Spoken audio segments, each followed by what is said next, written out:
माननीय उपसभापति महोदय, आज मैं यहाँ माननीय गृह मंत्री द्वारा प्रस्तुत एमसीडी एकीकरण बिल के ऊपर समर्थन में खड़ा हुआ हूँ। देखिए, हम एकीकरण के पक्ष में हैं, वो विभाजन के पक्ष में हैं, तो हम सदैव अखंडता के पक्ष में रहते हैं, वो खंडता के पक्ष में रहते हैं। ये तो हमारे उनके बीच की सोच का एक सतत अंतर है। अभी हमारे विद्वान मित्र आपस में बात न करें please. Doctor Singhvi ji, who is a very learned legal luminary and in a very intellectually loaded initial speech, he has used certain words: suspect, incompetence, control freak, chaos, political blunder। मुझे ऐसा लगा कि शायद ये शब्दों का समायोजन उन्होंने जो भी किया हो, ये मूल रूप से कहीं उनकी पार्टी के भाव से आ रहे थे। मुझे लगा कि अगर यह समायोजन किया जाए, that an incompetent suspect in an penchant for uncontrolled, to have a full control, committed a political blunder and plunged the party into chaos। तो मुझे लगता है ज्यादा बेहतर रहेगा। अब यहां मैं एक बिंदु और ध्यान दिलाना चाहता हूं उपसभापति महोदय, आज 5 अप्रैल है। आज के दिन का एक महत्व है। आज से 11 साल पहले यही 4 और 5 अप्रैल के समय अन्ना आंदोलन शुरू हुआ था। दिल्ली की राजनीति में उसका बड़ा महत्वपूर्ण महत्व था, क्योंकि हमारे जो 2 प्रमुख विपक्षी दल हैं, एक के लिए जो कांग्रेस पार्टी थी, उनके लिए वो खलनायक थे जिन्हें जेल में भेजा जा सकता था। दूसरी पार्टी जो आज दिल्ली में सत्ता में है, उनके लिए वो गुरु थे, प्रेरणा के स्रोत थे, पितृ पुरुष थे, पर उन्हें बरगलाया जा सकता था, क्योंकि ये उन्होंने कहा कि उन्हें बरगलाया जा सकता था। तो मैं ये कहना चाहता हूं कि दोनों ने ही गुरु माना। आपकी पार्टी में एक थे जो बहुत गुरु गुरु कहते थे, उन्होंने आपको निपटा दिया, और इधर जो गुरु के चेले थे, उन्होंने गुरु को निपटा दिया। एक हिंदी में कहावत है, नाम तो किसी का लिया नहीं प्लीज उपसभापति महोदय, मैंने किसी का नाम नहीं लिया। आपका जो समय होगा इतना ही बोल सकते हैं। कहावत है, जो समय जिसका है उसी के अनुसार। एक हिंदी में कहावत है कि गुरु गुड़े रह गए, चेला शक्कर हुई गए। तो वो यहां पर दिखाई पड़ती है। हमने नाम किसी का नहीं लिया है, समझने वाले समझ रहे हैं। बोल रहे हैं, रिकॉर्ड पे नहीं जा रहा है। अब यहां पर मैं कहना चाहता हूं कि इस विषय के ऊपर जो इन्होंने बात कही, इस एकीकरण के 3 डायमेंशन हैं जो इस विषय के ऊपर चर्चा होनी चाहिए। एक संवैधानिक है, एक व्यवहारिक है और एक राजनीतिक है। संवैधानिक दृष्टि से अभी बहुत सी बातें अभिषेक मनु सिंघवी जी ने कही, तो यहां पर मैं कहना चाहता हूं कि माननीय गृह मंत्री जी ने जब लोकसभा में जब इसका उत्तर दिया, तो उन्होंने बहुत साफ कहा कि संविधान प्रदत्त व्यवस्था के द्वारा ही इसमें यह परिवर्तन किया जा रहा है। संविधान के जिन अनुच्छेदों का वो उल्लेख करते हैं, 246 और 256, वो तो पूर्ण राज्यों पर लागू होते हैं। दिल्ली के संदर्भ में संविधान की धारा 239A बहुत स्पष्ट है, और मैं सदन के सुलभ संज्ञान के लिए यह स्पष्ट कर देना चाहता हूं कि as per the Constitution of India, the article 239AA special provisions with respect to the Delhi clear cut कहता है, provided further that nothing in this sub clause shall prevent Parliament from enacting at any time any law with respect to the same matter, including a law adding to, amending to, varying to, opening, repealing the law so made by the legislative assembly। तो ये संविधान की व्यवस्था के अंतर्गत जो संसद को प्रदत्त अधिकार हैं, उसी के अनुरूप हमारी सरकार ने यह काम किया है। और इतना ही नहीं, जो लोग आज ये कहते हैं कि सरकार को अधिकार नहीं होना चाहिए, वही लोग जनवरी 2016 में जब हाई कोर्ट ने यह पूछा था कि एमसीडी किसके हाथ में है, इसलिए मैं कोर्ट का वो उदाहरण भी कोट करना चाहता हूं। इन जनवरी 2016 when the high court asked who controls the municipal corporation of Delhi, अब समझिए राज्य सरकार क्या जवाब देती है। Delhi government in response said that the MCD did not come under it, but if court directs they are willing to take over the control of the corporation। यानी वो स्वयं तो कह रहे हैं कि हमारे अंडर में नहीं है, मगर हमारी इच्छा है कि यह मेरे अंडर में आ जाए, ये कोर्ट के सामने वो व्यक्त कर रहे हैं। जहां तक उपराज्यपाल के अधिकारों की बात है, तो 1991 में राष्ट्रीय राजधानी क्षेत्र का जो एक्ट बना था, उसी के अनुसार राज्यपाल को जो प्रदत्त अधिकार हैं, जो कांग्रेस शासन के समय में मिले थे, उसी के अनुसार हमारी सरकार ने काम किया है। और वो अधिकार एक बार रिव्यू भी हुए हैं सुप्रीम कोर्ट के द्वारा। रिव्यू होने के बाद उन अधिकारों की जो एक प्रकार से कह सकते हैं कि वेटिंग हुई है, और उसके द्वारा दिल्ली के उपराज्यपाल या एलजी को यह अधिकार प्राप्त है। अब सभापति महोदय, प्रश्न यह होता है कि अधिकार तो किसी को प्राप्त होते हैं, तो वो करता क्या है? इनको अधिकार प्राप्त थे, गृह मंत्री जी ने अभी संकेत किया कि क्या किया था, मगर हमें अधिकार प्राप्त हुए तो माननीय प्रधानमंत्री जी ने उसी प्रदत्त अधिकार का प्रयोग करते हुए 36 लाख बेसहारा लोगों को, झुग्गी झोपड़ी के लोगों को स्थायी मकान देने का काम किया। और न्यायालय और संवैधानिक प्रावधानों के प्रति कितनी ईमानदारी है, यह इस बात से पता चलता है कि उसी न्यायालय ने जब यह कहा कि वित्त आयोग का गठन सरकार करेगी और उसके द्वारा निर्धारित पैसा एमसीडी को मिलेगा, मगर कांग्रेस के दौरे हुकूमत में भी 2012-13 में चौथे वित्त आयोग ने 11,323 करोड़ रुपए एमसीडी को देने की संस्तुति की, परंतु वो उन्होंने नहीं दिया। और आज जो सरकार दिल्ली में बैठी हुई है, इसके स्वयं के वित्त आयोग ने यह संस्तुति की कि 40,500 करोड़ रुपए निकायों को चलाने के लिए देने चाहिए। वो तो छोड़िए, सदन में यह प्रस्ताव किया कि हम इतना नहीं देंगे, हम 17,000 करोड़ रुपए देंगे, परंतु जब देने की बात आई तो 6,129 करोड़ रुपए मात्र दिए। इसीलिए गृह मंत्री जी ने उस शब्द का प्रयोग किया था कि एक सौतेला व्यवहार एमसीडी के द्वारा राज्य सरकार के साथ किया गया। और इतना ही नहीं, जब यह विषय हाई कोर्ट में गया तो हाई कोर्ट ने स्पष्ट निर्देश दिया कि सरकार ने स्वयं अपने वित्त आयोग से जो निर्धारित किया है राशि, वह उन्हें देनी चाहिए। उस हाई कोर्ट को मैं कोट कर रहा हूं, उन्होंने लिखा, We accordingly allow this application to direct the GNCT to release the current financial year the remaining amount due towards the BTA to the 3 corporations on the basis of their own revised estimate presented in the budget for the year 21-22। यानी high court ने यह कहा कि आपने अपने budget में जो प्रावधान किया है कम से कम उसके अनुसार कर दीजिए, परंतु इसके बावजूद भी पैसा नहीं दिया गया, केवल 674 करोड़ रुपए दिया गया। और फिर उसके बाद संवैधानिकता की जो लोग बात करते हैं, तो मैं विनम्रता से कहना चाहूंगा, जिन लोगों ने सीएए को लेकर अपनी विधानसभाओं में प्रस्ताव पारित किए, वो संवैधानिक था क्या? क्या विदेश संबंधी किसी विषय के ऊपर कोई विधानसभा प्रस्ताव पारित कर सकती है? अभी एमसीडी को लेकर बात कर रहे थे अभिषेक मनु सिंघवी जी, क्या राज्य सरकार के द्वारा प्रस्तावित किसी एक्ट के विरुद्ध एमसीडीज को अधिकार है अपने सदन में पारित करने का? नहीं। तो जिन लोगों ने संविधान का मखौल उड़ाया, वो आज संवैधानिकता की बात करते हैं, तो इस बात को लेकर बहुत आश्चर्य होता। हां, मैं एक बात जरूर कहना चाहता हूं, जब किसी लॉ को पास होने की बात होती है, तो अभी हाल के दिनों में एक बड़ी मजेदार बात हुई। फार्म लॉ है, किसान संबंधी कानून, सबसे पहले जिस राज्य की विधानसभा ने उसके विरुद्ध प्रस्ताव पारित किया वो थी पंजाब, और वो साफ हो गए।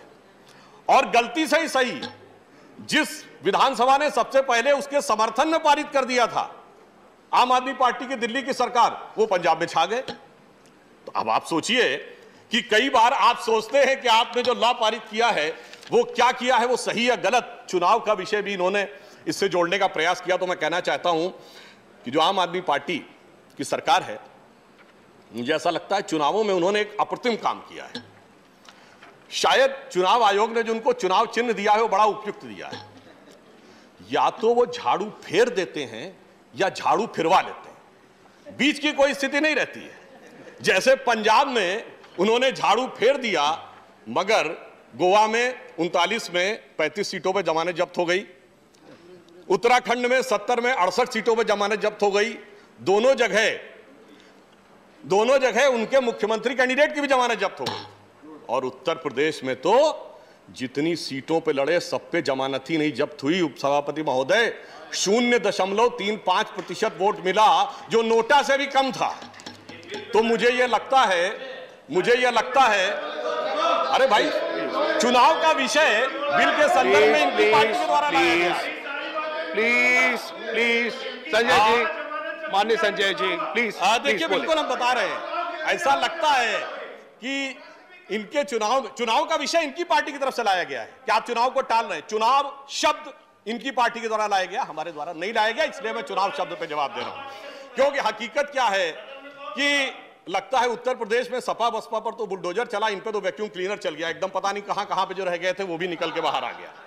अब मैं ये कहना चाहता हूं कि जब हमने एकीकरण का यह प्रयास किया है तो क्यों किया। आज भारत दुनिया की एक उभरती हुई वैश्विक महाशक्ति है। हमारी राष्ट्रीय राजधानी में हम शायद कोई और उदाहरण हमारे विद्वान सदस्य बताएं, क्या दुनिया में कोई दूसरा देश है जिसकी राष्ट्रीय राजधानी में कोई एक मेयर नहीं है? हमारे यहां 3 मेयर। कभी अगर आवश्यकता पड़े तो दिल्ली का रिप्रेजेंटेशन अंतर्राष्ट्रीय स्तर पर कैसे होगा? मैं कांग्रेस के लोगों को याद दिलाना चाहता हूं कि 2007 का वर्ष था, यूनाइटेड नेशंस में दिल्ली के मेयर के रूप में प्रतिनिधित्व करने के लिए गए, तब हमारी पार्टी की मेयर थी। प्रणब मुखर्जी जी भी वहां उपस्थित थे, चिदम्बरम जी वहां उपस्थित थे, बान की मून जो कि संयुक्त राष्ट्र संघ के सेक्रेटरी जनरल थे वो भी वहां उपस्थित थे और दिल्ली ने अपना प्रेजेंटेशन किया। आज आपने ऐसी स्थिति बना दी कि अगर दिल्ली का अंतर्राष्ट्रीय स्तर पर कभी प्रतिनिधित्व करना हो तो वो संभव ही नहीं था। और 2 एमसीडी तो ऐसी बनाई थी कि उनके लिए तो अंतर्राष्ट्रीय मानकों पर जाकर स्थापित होने की संभावना ही बहुत कम थी। इसलिए मैं बधाई देना चाहता हूं गृह मंत्री जी को कि अब तीनों का एकीकरण करके भारत की वैश्विक क्षमता के अनुरूप दिल्ली का भविष्य में अंतर्राष्ट्रीय स्तर पर उपस्थिति का मार्ग प्रशस्त किया है। अब मैं यहां यह कहना चाहता हूं कि जो डिवीजन हुआ है उसमें संसाधनों का कैसा असंतुलित विभाजन हुआ, जिसका कि संकेत गृह मंत्री जी ने अभी दिया, इसका मैं सिर्फ 2 उदाहरण देना चाहता हूं कि ईस्ट दिल्ली म्युनिसिपल कॉर्पोरेशन के 80% से अधिक क्षेत्र या तो अनऑथोराइज्ड या अनप्लान्ड एरिया में है, जहां से रेवेन्यू का बहुत ही कम सोर्स आता है। तो एक ऐसा क्षेत्र बन गया जिसके पास बहुत कम राजस्व आएगा, तो उसके लिए सस्टेन करना ही मुश्किल है। दूसरी तरफ नॉर्थ एमसीडी में लगभग सभी बड़े प्रमुख जो एमसीडी के हॉस्पिटल थे, 5 हॉस्पिटल्स आ गए, तो उनको कैपिटल रेवेन्यू बहुत उसके ऊपर खर्च करना पड़ेगा, जबकि उनके पास उसके उपयुक्त आय का स्रोत नहीं है। क्योंकि जब एक दिल्ली थी तो यह विचार करके नहीं बनाया गया था कि ये हॉस्पिटल्स भी अलग अलग क्षेत्र में होने चाहिए और यह भी अलग अलग क्षेत्र में होने चाहिए। इसलिए मैं कह रहा हूं, और देखिए टैक्स पेयर्स की ढंग से देखें तो ईस्ट दिल्ली में टैक्स पेयर्स की संख्या है 2,88,000, नॉर्थ में है 3,35,000 और साउथ में है 4,75,000।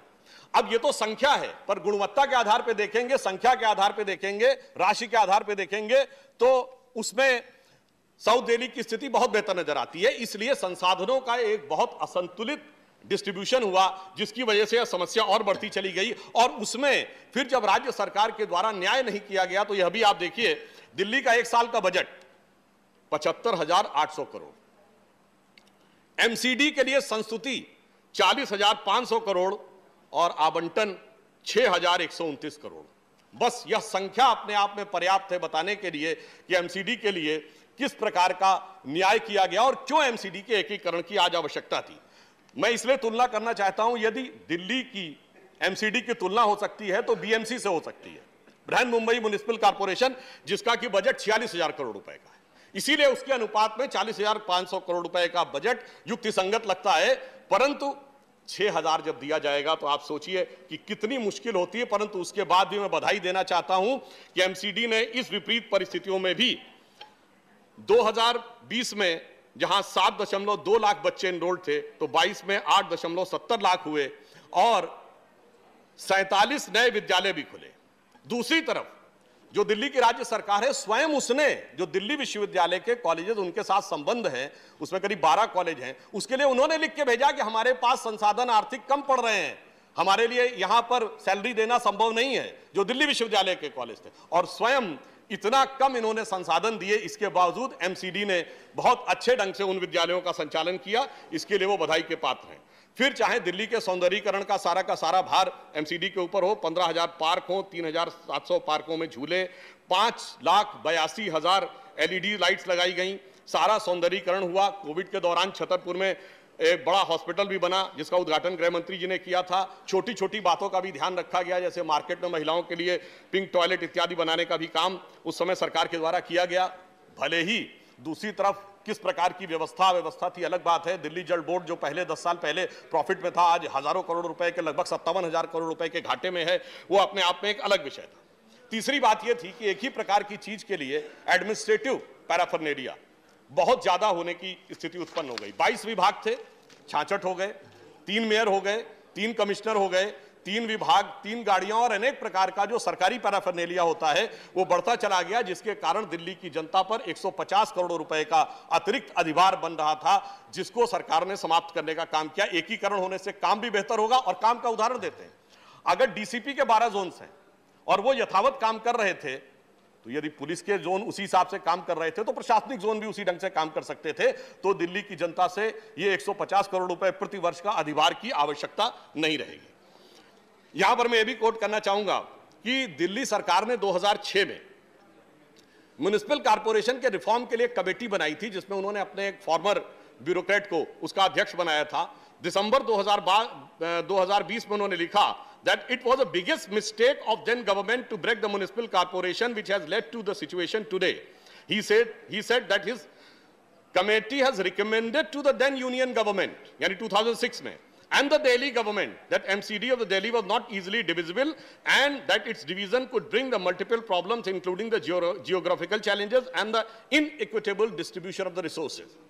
तो इसका अर्थ यह हुआ कि आपकी सरकारों ने भी जो समितियां बनाई थी उनमें भी जो व्यावसायिक आपको सजेशन मिला था वो पूरी तरीके से आपने उसको नहीं माना, इसीलिए यह विभेदपूर्ण स्थिति उत्पन्न हुई, जिसकी तरफ इशारा किया गया कि एक नहीं अनेकों स्ट्राइक हुई। 2021 में म्युनिसिपल स्टाफ ने जो स्ट्राइक की उसमें 10 डिफरेंट ओकेजन पे लगभग 7 मिलियन वर्क आवर्स का लॉस हुआ और जनवरी 6 से 21 के बीच में 52,000 इंप्लॉइज इन्वॉल्व हुए और 52,000 इंप्लॉइज का इन्वॉल्व होना अभी तक की सबसे बड़ी स्ट्राइक्स में से एक शुमार किया जाता है।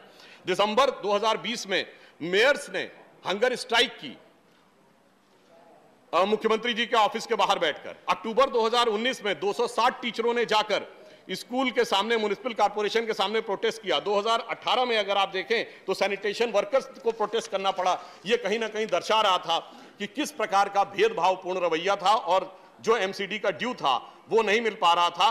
और स्ट्राइक लगातार हुई जनवरी 2017 में, जनवरी 2016 में, जनवरी 2015 में, परंतु किसी के कान पे जू नहीं रहेंगी।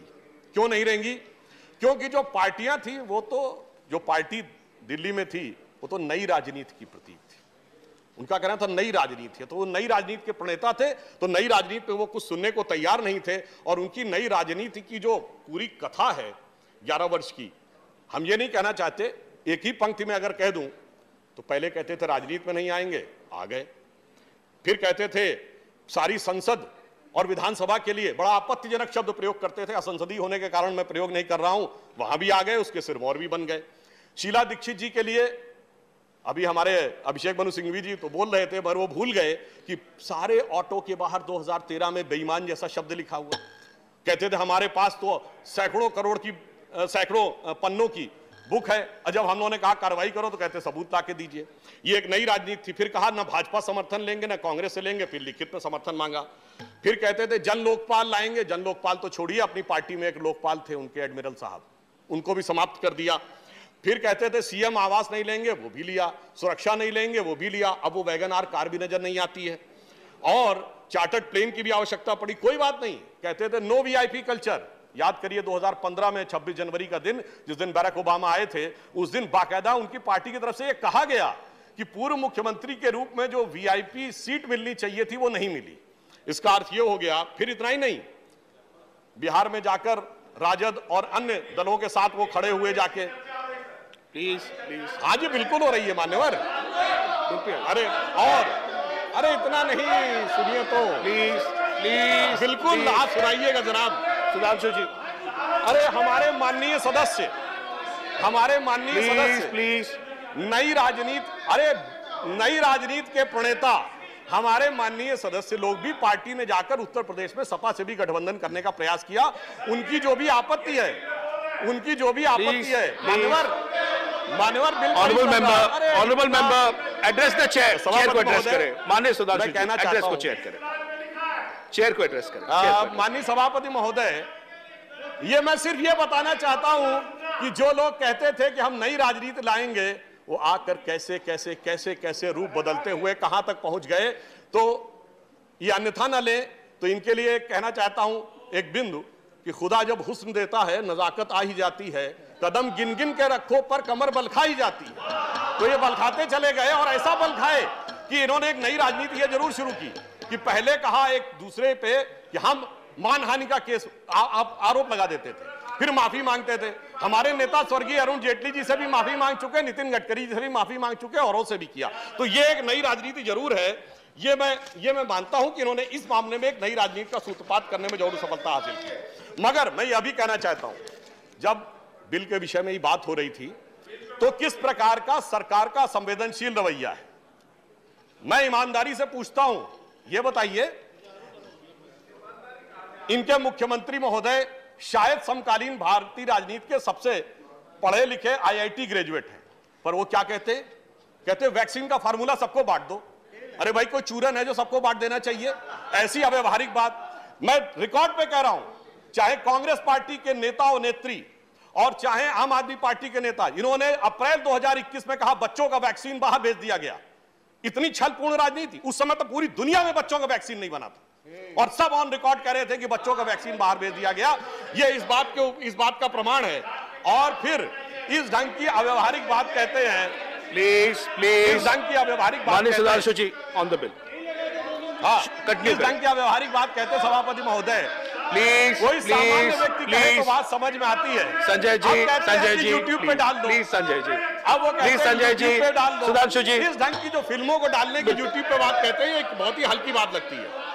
अब सुनिए, अरे भाई आगे बात तो सुनिए please. Sudhanshu ji address the chair. अब मैं सभापति महोदय बताना चाहता हूं कि इन लोगों ने जिस प्रकार की अव्यवस्था की, मैंने कोविड के दौर का क्यों जिक्र किया, हाई कोर्ट में लोग गए और हाई कोर्ट ने टिप्पणी की कि कोविड के दौरान जिस प्रकार की अव्यवस्था थी, मई 2021 का मैं हाई कोर्ट का कोर्ट बता रहा हूं, जब उसने कहा कि what is the use of मोहल्ला clinic, it is the waste of resources, if you made this infrastructure, what's the worth if it cannot be used for the purpose of dealing during the pandemic, जिसको ये सबसे बड़ा अपना महत्व मानते थे।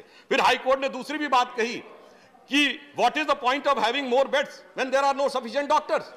ये दोनों टिप्पणियां हाई कोर्ट की इस बात के लिए प्रमाण है कि एक तरफ एमसीडी के डॉक्टर्स, एमसीडी के नर्स, एमसीडी का स्टाफ, एमसीडी के सफाई कर्मचारी कम वेतन मिलने की समस्याओं के बावजूद निरंतर उस दौर में काम कर रहे थे, और दूसरी तरफ जो ये कर रहे थे उसमें इनकी जो वस्तुस्थिति थी साफ नजर आ रही थी। अब मैं कहना चाहता हूं, हमारे विरोधियों को चाहे लगेगा कि वो ये कह रहे हैं कि विषय के ऊपर, वन सेकंड, विच रूल, विषय के ऊपर डाइवर्ट होने की बात कहते हैं। 238 which point?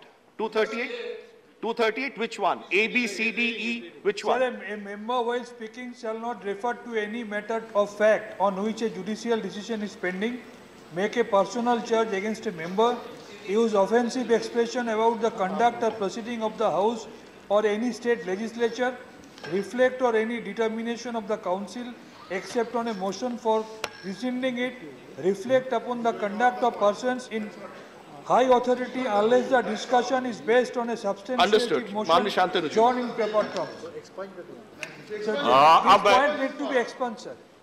This we'll point examine. need to be expunged. अब मैं आगे बताना चाहता हूं, देखिए टिप्पणी सुनना भी कितना कठिन प्रतीत होता है सभापति महोदय, यह इस बात को दर्शाता है। कोई बात नहीं, देखिए ये किस बात को दर्शाता है सभापति महोदय, बिल पे आते। जी बिल्कुल, नहीं अब मैं इस विषय पे भी आ रहा हूं, सारे बिंदु मैंने बिंदुवार गिनाए हैं, ये डर को दर्शाता है। प्लीज सभापति महोदय, आपका पॉइंट ऑफ ऑर्डर मैंने लिया। Now let's listen please, I have allowed your point of order please. सभापति महोदय, ये वो लोग कह रहे हैं जो कहते थे कि हम डर गए, और अब यदि कोर्ट की टिप्पणियों का विषय आए तो कौन डर रहा है यह साफ नजर आता है। मैं सभापति महोदय कहना चाहता हूं कि जब इस विषय के ऊपर दिल्ली के मुख्यमंत्री ने स्वयं यह बात बोली है, एमसीडी के संदर्भ में, एमसीडी के संदर्भ में बात करते हुए उन्होंने कहा है कि डर गए, इसलिए मैं इस विषय के संदर्भ में ही बोल रहा हूं, क्योंकि यह डर का संदर्भ उनके द्वारा लाया गया है। मान्यवर, मैं बताना चाहता हूं, हम डरेंगे? जो 1953 में श्यामा प्रसाद मुखर्जी जी जब वहां श्रीनगर में गए, प्राण दे दिए, उस समय नहीं डरे। सन 66 में गोरक्षा आंदोलन में गोलियां चलाई इंदिरा जी की सरकार में, तब नहीं डरे। आपातकाल के भयंकर दुर्धर्ष दौर में हम नहीं डरे। बोफोर्स के समय में 400 की मेजॉरिटी लेके जब राजीव गांधी की सरकार थी, तब नहीं डरे। 92 में हमारी 3 सरकारें अकारण बर्खास्त कर दी गई, प्रतिबंध लगा दिए गए, तब हम नहीं डरे। जिस जमाने में झूठे केस लगाए गए हिंदू आतंकवाद के, तब नहीं डरे। श्री नरेंद्र मोदी जी के ऊपर बेवजह के केसेस लगाकर उनके ऊपर फंदे कसने का प्रयास किया गया, गृह मंत्री जी के ऊपर इस प्रकार के आरोप लगाए गए। हम तब नहीं डरे तो ये कह रहे हैं कि इनसे डरने की बात है। हम तो उस परंपरा के प्रतीक हैं जिसे मैं कहना चाहूंगा हम अकेले थे और आगे बढ़ते रहे, नहीं डरे। जिसे मैं कहना चाहूंगा कि अन्य होंगे चरण हारे और हैं जो लौटते दे शूल को संकल्प सारे। चिरवृत्ति निर्माण उन्मद यह अमरता नापते पद, बांध देंगे अंक संस्कृति से तिमिर में स्वर्ण बेला। पंत होने दो अपरिचित, प्राण रहने दो अकेला। मगर मैं यह बताना चाहता हूं, हमें डर नहीं है, हमें पीड़ा है। पीड़ा इस बात की है कि इस दिल्ली के अंदर एमसीडी के कर्मचारियों को उनका रिक्विजिट ड्यू नहीं मिले, उस बात की पीड़ा है।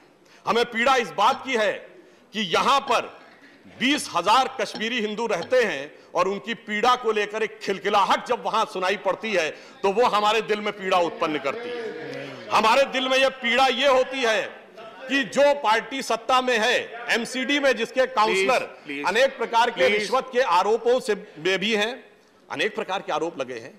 एमसीडी के ही इनके काउंसलर थे जिसके ऊपर दंगे में इतना बड़ा आरोप लगा था, जिनके की छत के ऊपर हथियारों का जखीरा निकला था, उसके लिए दिल में बड़ी मोहब्बत है। इनके नेता ने बोला था शाहीन बाग हमारे दिल में है, उनके लिए रहमत है। मौलवियों का भत्ता 10,000 से 18,000 होना चाहिए, उसके लिए दिल में रहमत है। इन्होंने कहा सहायकों का 10,000 होना चाहिए, उसके लिए रहमत है। मगर एमसीडी के लोगों को सैलरी देने के लिए दिल में हिफाजत है। You're a senior member. Sudhanshu ji conclude करें, आपका समय समाप्त होने जा रहा है। सभापति महोदय, मैं बिल्कुल साफ कह रहा हूं, उन सब के लिए दिल में रहमत है और एमसीडी के सफाई कर्मचारी, डॉक्टर, नर्स, शिक्षक, उनकी तनख्वाह देने के लिए आपके दिल में रहमत नहीं है, उनके लिए वो आप पैसा नहीं दे पा रहे हैं। अब मैं आपको अंत में मैं ये कहना चाहता हूं, हकीकत में जानते हैं भय क्या है? ठीक है, किसी को थोड़ा विषयांतर लग सकता है, परंतु ये दिल्ली अब बदल रही है और दिल्ली बदल रही है तो बदलने वालों को शायद वो बदलना स्वीकार नहीं हो रहा है। मैं यहां पर यदि पूछूं, इस दिल्ली में अंतिम भारतीय राजा पृथ्वीराज चौहान हुए थे। शायद हम में से भी बहुत कम लोगों को पूछा जाए पृथ्वीराज चौहान जी के पिता का नाम क्या था, शायद उंगलियों पर गिनने लायक लोगों को पता होगा।